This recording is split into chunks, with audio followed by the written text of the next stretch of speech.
ராமநாதபுரம் அருகே ஆகாய தாமரைகள் நீர்நிலைகளில் அதிகரித்துள்ளதால் நோய் பரவும் அபாயம் ஏற்பட்டுள்ளதாக மக்கள் குற்றம் சாட்டியுள்ளனர். தொண்டி பேரூராட்சி பகுதியில் உள்ள நீர்நிலைகளில் ஆயிரக்கணக்கான ஆகாய தாமரைகள் மலர்ந்துள்ளதால் நீர்நிலைகள் மாசடைந்துள்ளது. இதனை அகற்றக் கோரி சம்பந்தப்பட்ட அதிகாரிகளை பலமுறை வலியுறுத்தியும் நடவடிக்கை எடுக்கவில்லை என பொதுமக்கள் குற்றம் சாட்டியுள்ளனர். மேலும் விடிய அரசு அதிகாரிகள் உடனடியாக நீர்நிலைகளில் உள்ள ஆகாய தாமரைகளை அகற்றி நோய் பரவும் அபாயத்தில் இருந்து பொதுமக்களை பாதுகாக்க வேண்டும் எனவும் வலியுறுத்தியுள்ளனர். இந்த குளங்களில் இப்பொழுது அதிக அளவில் இந்த ஆகாய தாமரை செடிகள் படர்ந்து அந்த மக்கள் குளிப்பதற்கு ஏதுவாக இல்லாத நிலையில் முழுவதும் ஆகாய தாமரைகள் மூடியிருக்கிறது. ஆகவே இந்த குளங்களில் படர்ந்திருக்கக்கூடிய ஆகாய தாமரை செடிகளை துறை சார்ந்த அதிகாரிகள் பார்வையிட்டு உடனடியாக அகற்றி இந்த பகுதி மக்கள் அது பயன்பாட்டிற்கு கொண்டு வருவதற்கு ஏதுவாக வழிவகை செய்திட கேட்டுக்கொள்கின்றோம்.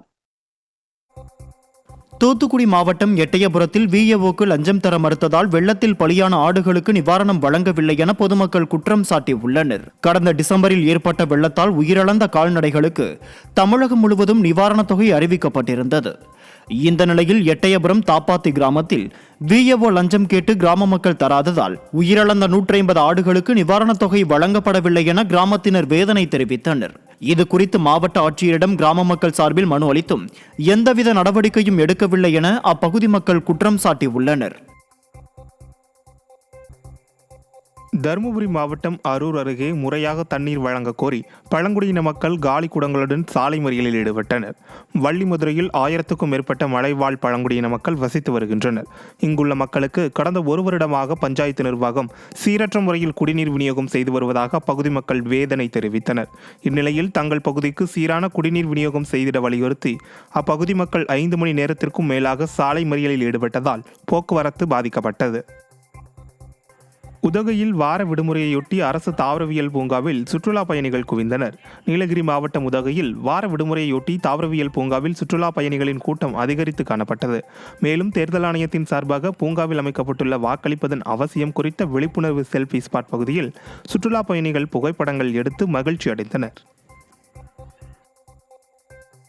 செங்கல்பட்டு மாவட்டம் கூவத்தூர் அருகே இருளர் பழங்குடி மக்களுக்கு அரசு தொகுப்பு வீடுகள் தரமற்ற முறையில் கட்டிக் கொடுப்பதாக பொதுமக்கள் குற்றம் சாட்டியுள்ளனர்.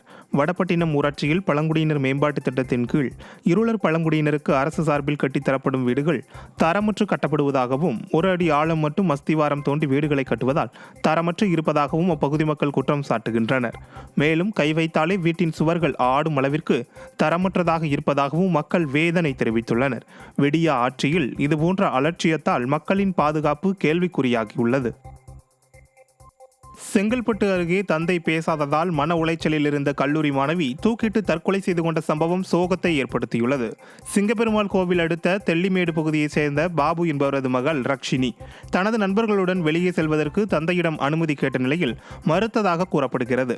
அதையும் மீறி மகள் சென்று வந்ததால் கடந்த 2 நாட்களாக தந்தை மகளிடம் பேசாமல் இருந்துள்ளார். இதனால் மன உளைச்சலில் இருந்த மகள் வீட்டில் யாரும் இல்லாத நேரத்தில் தூக்கிட்டு தற்கொலை செய்து கொண்டார். தகவல் அறிந்து வந்த போலீசார் உடற்கூறு அரசு மருத்துவமனைக்கு அனுப்பி வைத்தனர். கடலூர் மாவட்டம் புலிகரம்பலூர் பகுதியில் துக்க நிகழ்வுக்கு வந்த வாகனம் கவிழ்ந்து விபத்துக்குள்ளாகியுள்ளது. பெரம்பலூர் மாவட்டம் மலவராயநல்லூர் கிராமத்திலிருந்து டாடா ஏசி வாகனத்தில் 30க்கும் மேற்பட்டோர் திட்டக்குடி கண்டமத்தான் கிராமத்தை நோக்கி பயணித்துள்ளனர். புலிகரம்பலூர் பகுதியில் ஓட்டுநரின் கட்டுப்பாட்டை இழந்த வாகனம் சாலையோர பள்ளத்தில் கவிழ்ந்து விபத்துக்குள்ளானதில் சசிகலா என்ற பெண் சம்பவ இடத்திலேயே பலியாகியுள்ளார். 20க்கும் மேற்பட்டோர் படுகாயமடைந்து மருத்துவமனையில் சிகிச்சைக்காக அனுமதிக்கப்பட்டுள்ளனர்.